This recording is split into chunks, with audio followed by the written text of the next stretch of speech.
We thank you for staying tuned. It is still the conversation here on Lagos Television. In today's fast-paced world, women are increasingly stepping into leadership and management roles, proving their competence and steering organizations, communities, businesses towards growth. Yet, challenges still exist in ensuring that women are fully equipped with the necessary managerial skills to thrive in diverse sectors. And this is why we are discussing women and managerial skills development today. And we'll be exploring the opportunities, challenges, and pathways for empowering women to excel as leaders. Now, joining me today to have this conversation is Oluwatomisin Adebukola, a woman's advocate and the executive director of Hope for the Masses Foundation. It's good to have you back again here. I like the word back. Good morning and good to be here too. Yeah. Okay, so now, in context of women empowerment, allowing the woman thrive, giving her an enabling environment to be who she desires to be. When we talk about managerial skills development, what does that really mean, and why is it so particular? Why is it so important for women in our society today? Okay, so good morning, Lagos. Good morning, Nigeria. Let's begin with managerial skills. And I think we were born with it. Managerial skills is basically the skill required to manage people. A typical woman was born, raised, tutored to manage people. It starts right from the home. Hardly would you find a woman who wasn't trained as a young girl, whether she went to school or she doesn't go to school, who wasn't trained to manage people, meaning she would manage her brothers, manage her siblings, manage her parents, manage family, manage in-laws. So they already prepare you from where you were born for the role. Now, when it comes to the workplace, when it comes to the business world, when it comes to the society itself, how we transfer our skill from the home to The boardroom.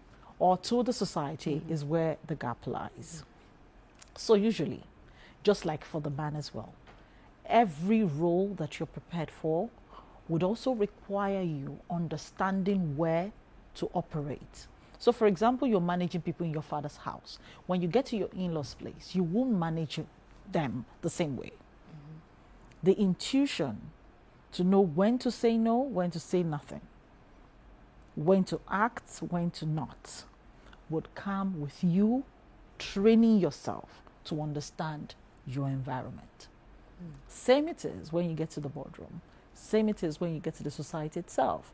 So as much as it is very important, I think the requisite skill that is required for every woman, every girl child to be prepared for that role always begins from the home, from the home front. But doesn't mean that we do it well. I didn't say we do it well. I just say that is where it begins from. But doesn't mean we do it well. So you find women who are very docile. They can manage everything, but they're very docile. They need instruction to do it. They know they can do it, but they need instruction. They were raised They like can that. take initiative. They won't take initiative because they were raised to wait for instructions. Some know what to do, how to do it well, but they just won't do it because they just can't take initiative. But the ones who wait to be told what to do because they were trained to listen for instruction are more than the ones who won't take initiative. So the person they are involved with is saying, why can't you take initiative? Come on, she wasn't taught to take initiative.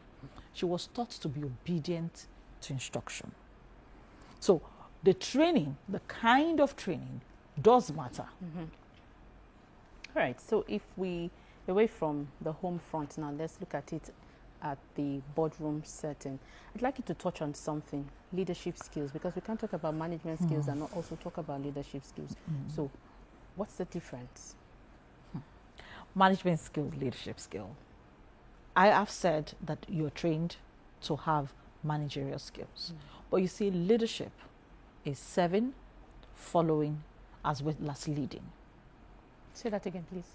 Leadership is serving, following, as well as leading. Three things combined into one. You cannot gain leadership skills, I believe strongly, without being trained for it. So it's not innate. you can be born with leadership skills. You can take the front burner when it comes to certain things. Even in school, in the workplace, you may just be naturally a choleric who is empowered naturally to lead. Doesn't mean that you have the skill that it will take to lead properly. You have the push to always be in front. Doesn't mean you know what to do when you get there. Some people are, I'm the first child. And so they are natural born leaders. But they know how to harass aggressively whenever they find themselves in that position. So they find themselves unknowingly bullying their colleagues in the office because nobody taught them to hone the skill. Leadership is following. I'll begin with serving. Anyone who wants to lead, you must learn how to serve. Because you're not just leading people into a particular, into a particular project or something. You are serving a group of people. Take, for example, an organization, or even the one directly opposite you here. They are not paying for adverts, so I won't mention their names. Or we use your organization as a point, as an example. Your organization has been led by a woman, right?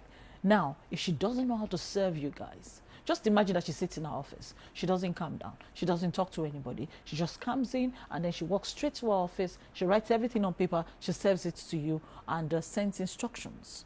There is the possibility that only about 10% of those instructions will be followed to the letter. Some people will just be rebellious. Some people will just be insulted by the fact that this person is always giving orders. I mean, you told us to go do camera work, maybe go somewhere with 5 cameras. We have only 2 cameras available. You didn't come to ask how many cameras do you have. You're not serving me. You're not serving the people. When you give orders, you're not leading. You're a ruler. When it comes to now following, you see, your people respect you.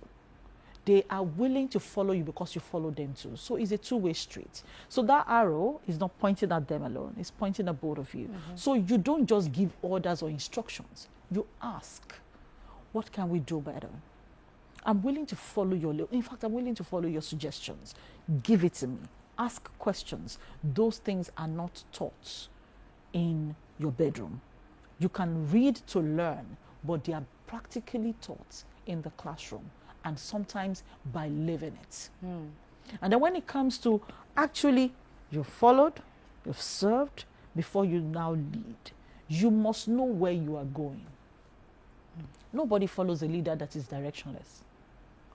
If they peradventure follow you for a little while and they note at some point or notice that you don't know where you're going, they will go back. You just discover that you're just going on that one-way street and before you turn back, there is no more. You started with 100 people, not a single person. The only person that will follow you likely is likely your child.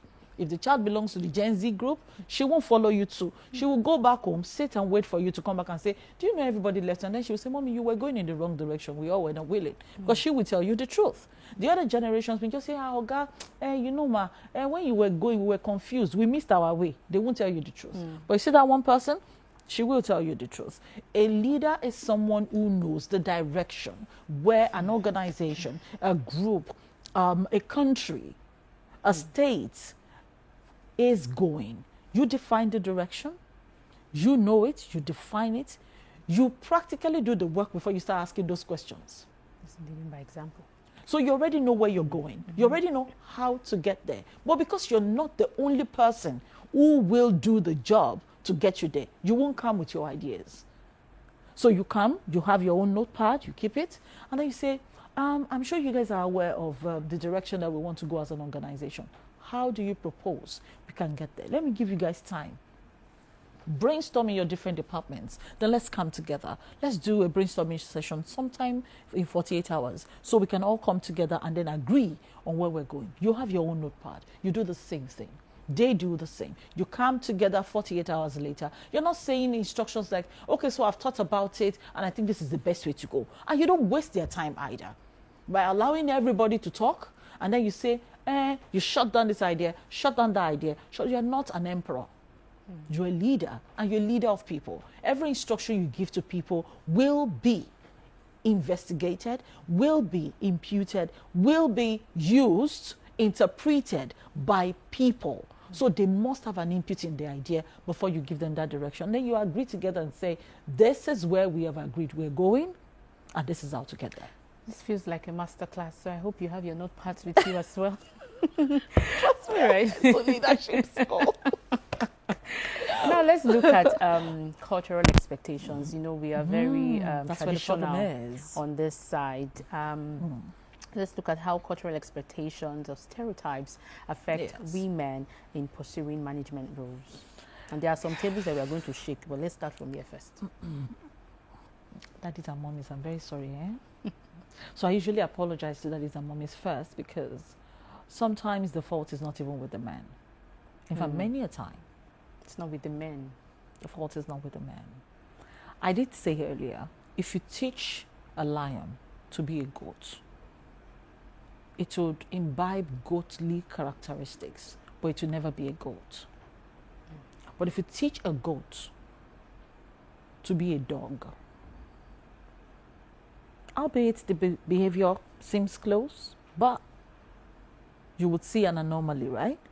Just imagine that you now teach a dog who is supposed to be hunting to be a rat. It sounds very funny, Yeah. but it is the analogy of what happens. When we raise girls, we do not tell them they can do a lot of things. Very few homes do that. Even when we tell them you can do anything you want, we peg it. There's a bar. You just tell them you cannot reach beyond where you say it. And so we do not even divide, what we're saying to say, when it comes to the home, this is what I mean. When it comes to the workplace, this is what I mean. You say it as if that is the general standard. So she's not a lion. She's not a goat, so which means she's not stubborn. She possibly was born a cat, which means she's very feeble, she's very homely, she's very lukewarm a little. And then you tell her just to be a cat or a rat. Just don't reach beyond that point, okay? Don't be ferocious. Just stay on your lane. So she follows all her life.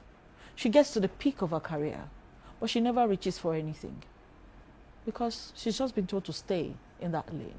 Usually it is difficult to break away from those norms because they were imbibed, inculcated inside of you, planted and deeply rooted inside of you as a child.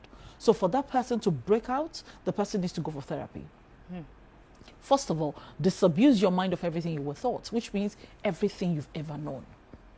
That's why you see certain people, you see potential inside of them, but they do not achieve anything because they were taught not to reach. If it comes, fine. And even when it comes, they go back home to go seek permission to take it. There's a difference between telling your partner what you desire to do and having him advise and impute, or going to take permission to do it. They mean two different things. What we were told to do is take permission to even be who we were called, born to be. And that's why I say, I will not fault the fathers.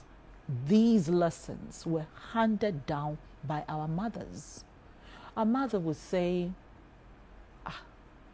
don't say anything. Don't argue with him. Your mother has already told you that that's the position of men. You are a senior. So you find people who have subordinates, male subordinates, disrespecting them because they feel that there is something sacred about the male role. That sacred role is in your home, is in your house. It is not in your workplace. But there are also men who have issues with respecting women who are in authority. And that's where we're going.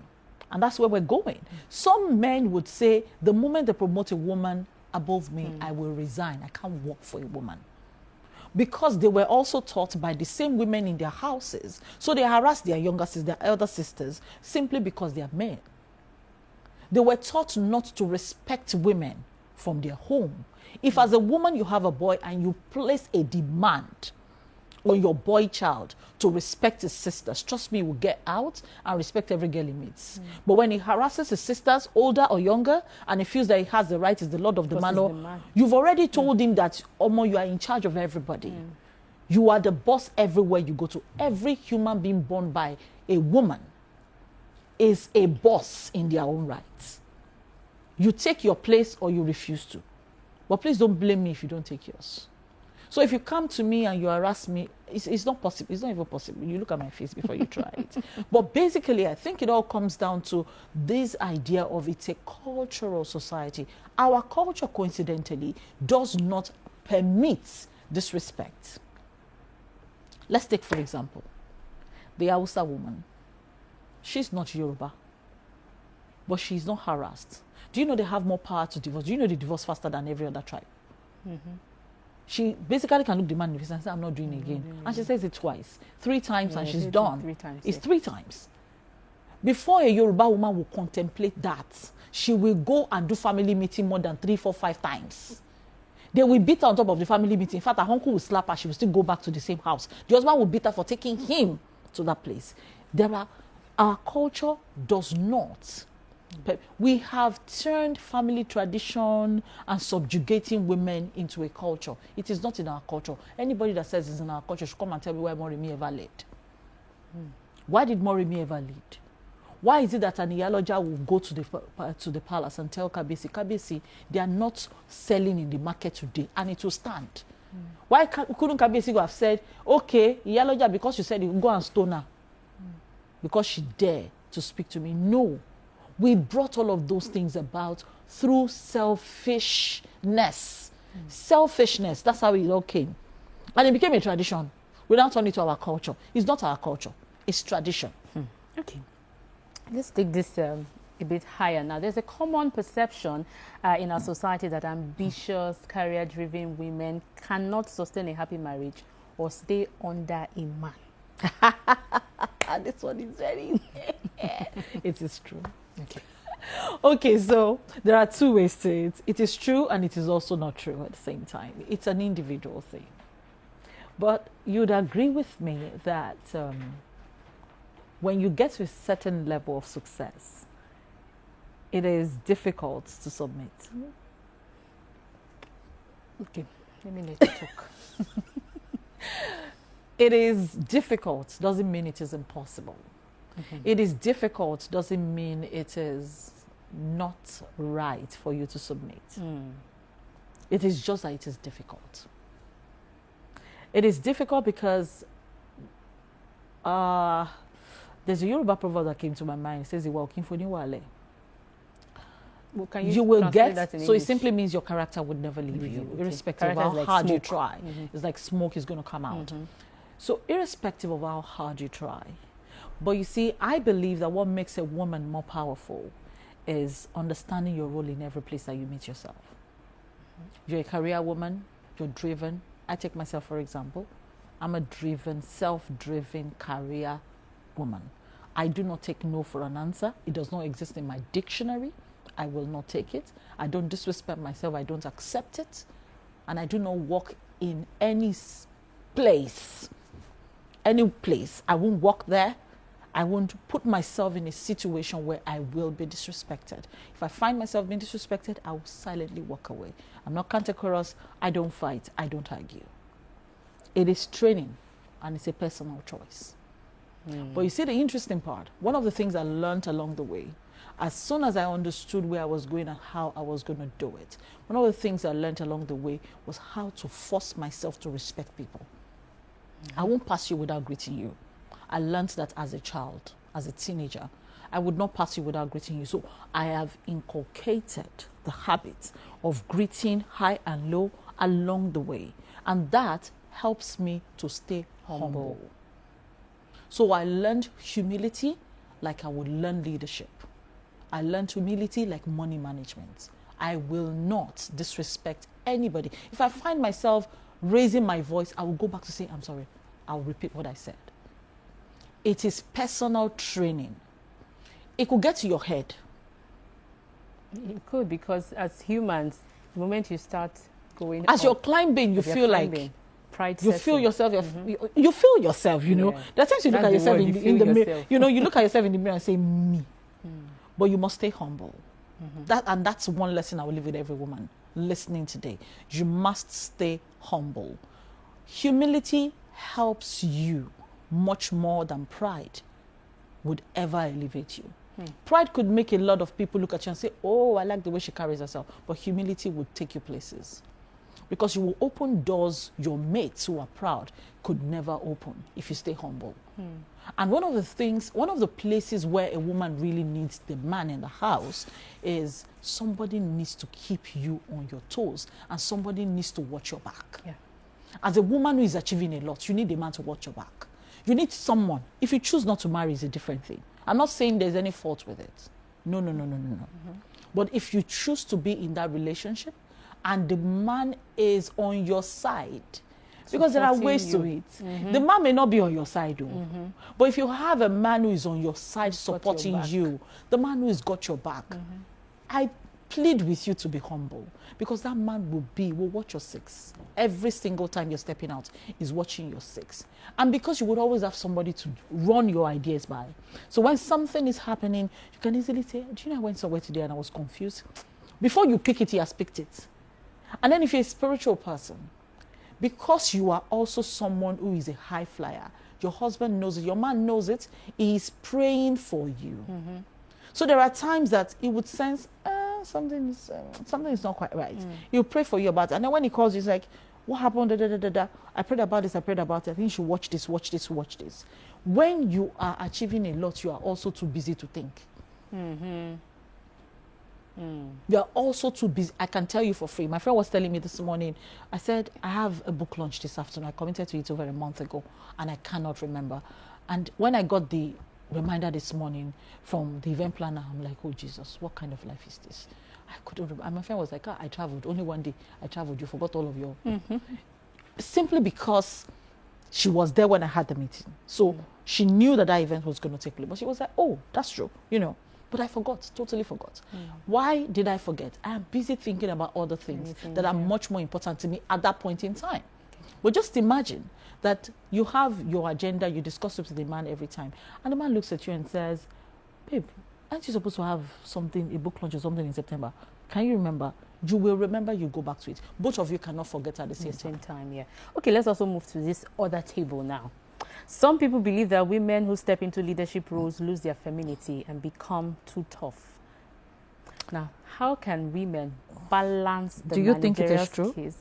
Sometimes it is. So now ask your question. If we must be truthful. If we must be truthful. Exactly. So now the question should be, how should women balance the managerial skills with maintaining their identity and your femininity? Yes, and that's also being intentional. Yeah. I tell you, as you grow in business or as you grow in life, in leadership positions, in managerial positions, as you begin to, when you get to a certain level where you begin to serve on boards, I always use Ibukwan Iwoshika as a standard. I go back and I check her and I say, this mama did not change now. Tony said, you can't afford to do the same. Do you understand? As you grow, you get to a certain level where you tend to drop certain things. Because you've gotten to a point where you're achieving a lot. And you feel like what you're achieving is much more important than all these tidbits thingy. Okay, take it for example. 2 years ago, I would not come on any television station without makeup on my face. Without a stitch of makeup on my face. It's absolutely impossible. I will not do it. Of course, I was in full-time broadcasting at that point in time. But I still would not do it. But take it 1 year after that. I discovered inside of me a feminine being that wanted to be seen, wanted to be celebrated without the attachments. So I got extra confident. And I tell you, this confidence was just something that happened in less than a year. I got extra confident with wearing my skin without makeup. And so I began to feel more feminine. And I began to display more femininity. Naturally, gown will never be my thing. It will be trousers. I began to learn it. I had to learn it.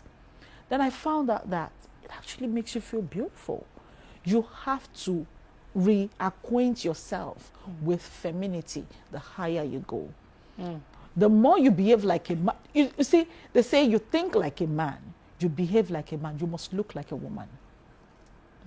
It's the subtle way you would enter a board meeting, you'd enter a boardroom, and people will look at you and say, oh, she's beautiful. They'll look at you first before they listen to what will come out of your mouth. Yeah. But you can hide the fireball inside of you beneath the Yeah. femininity, and then you're sitting pretty, you're laughing with everybody, you're playing, they're joking, you know, you're all joking, you're playing. But when it comes to time to speak, when you open your mouth, they look at you and they're like, oh, did he just? They would not expect it, because again, they assume that the finer you are, the more feminine you are, the easier it is to push you aside. Dumber. They won't take you. I don't want to use that. They won't take you seriously. You know, they're likely not to take you seriously because you're beautiful. But when you open your mouth and they see that, oh my, they will respect you 10 times more, because now they see that you're a total package. So that total package woman is actually a woman who understands her role, understands herself, celebrates her femininity, is as fierce as a tigress and as bold as a lion, and will never take no for an answer. All right. Another issue that I also want you to talk about is for women who are career driven and ambitious. At a point, I've heard stories where the woman will be at a crossroad where she has to choose between her family and pursuing her career. So if a woman is at this crossroad, what would you advise her to do? I've been at that crossroad before. I've been at that crossroad before, so I understand it. As you're growing in life, you know, I mentioned something subtly the other time. I said, if he is on your side. So this statement, we should refer to people who are about to get married, who are thinking of getting married, who are still coming behind. Don't marry your enemy. Your enemy is not somebody who hates you. Your enemy is somebody who likes you being where you are. Don't grow. Just stay there. Don't develop. Don't dream. Don't aspire. Just be there. That's your enemy. If you know that you're a dreamer, you're an achiever, you're a high flyer, marry somebody who will not be threatened by your success. And it is not because he's not succeeding. It is because he's afraid of you catching up to him. Or even going above him. So you have to pick, consciously pick. Pastor Femi Lazarus said something sometimes. He said, if you're a continental woman, don't marry a village man. Don't marry a village man. Don't. If you are the kind of very local person, please pick from your tribe. Your tribe is the only place where you'll find solace. If you're a continental person, please pick from that group so that you won't be struggling. I want to eat basmati rice and I want to eat local rice. Those things are very important, because that is where your problem would begin. If you now want to reach beyond where you are, if you marry right, you will not have problems climbing and making that choice. You may have to make sacrifices. I had to leave my career for 5 years, took a break from full-time broadcasting, and I said, okay, what are the other skills I needed to do business in future? Operations management, sales, marketing. I made a list and I began to take jobs in those fields for 5 years. That was a personal mapping. It was not a discussion.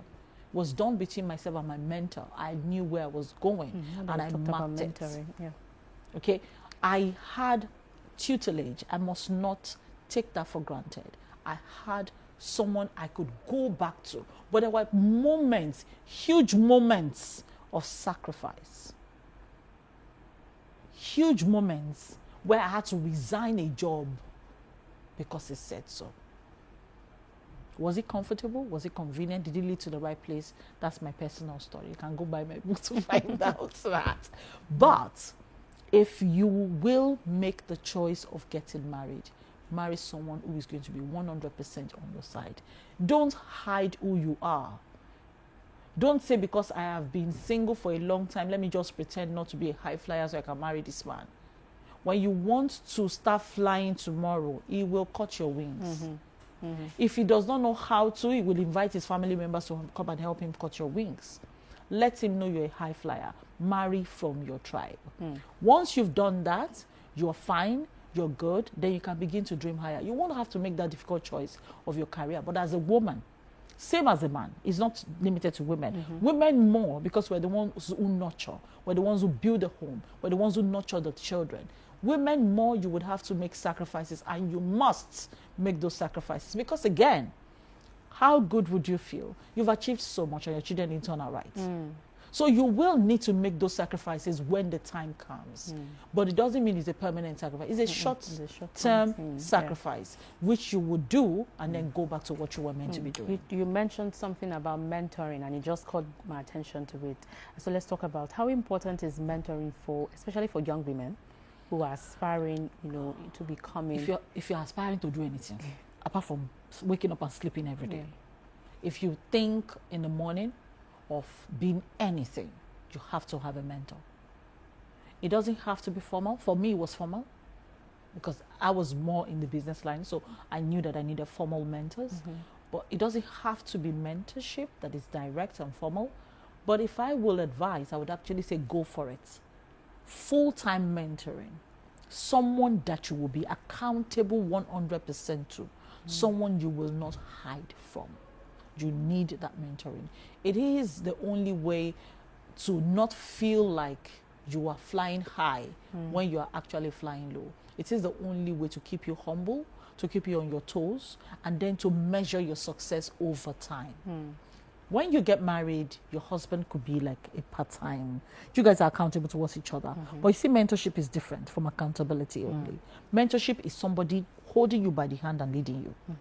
Somebody who will say to you, no, I don't think you should take this decision. Go back, think about it, come back, come and give me what you think. And then we will look at it together and help you map out a route that will be profitable to the direction you have mapped out for yourself. But mentorship is as important for anyone who does not want to just sleep and wake up every day. Mentorship is, and please let me mention this, mentorship is not your pastor. Okay. It's not your affair. When I mean direct mentorship, official mentors, I don't mean your pastor. I don't mean go and be telling your pastor everything you want to do. That's not what I said. It's not your pastor. If your pastor is not a professional in your field, he cannot mentor you. I'm sorry. He cannot. Okay. Your pastor is going to be selfish, because when he's your mentor and you need to go for a training and it's training school, your pastor needs you to be ministering as a choir member, he will tell you that the things of God, don't mix it with the things of the world, are very important. All right. Go for mentorship. Time professional is mentorship. fast spent, but I just quickly wanted to touch on this. How do you help women dealing with imposter syndrome? Because again, you mentioned about what our culture does. It teaches you not to aim high. So some women are doing a lot, but they still feel like I'm not doing it. So how do you help women with imposter syndrome? Okay. So first, I did say you need a mentor. Did I also say that you need a therapist?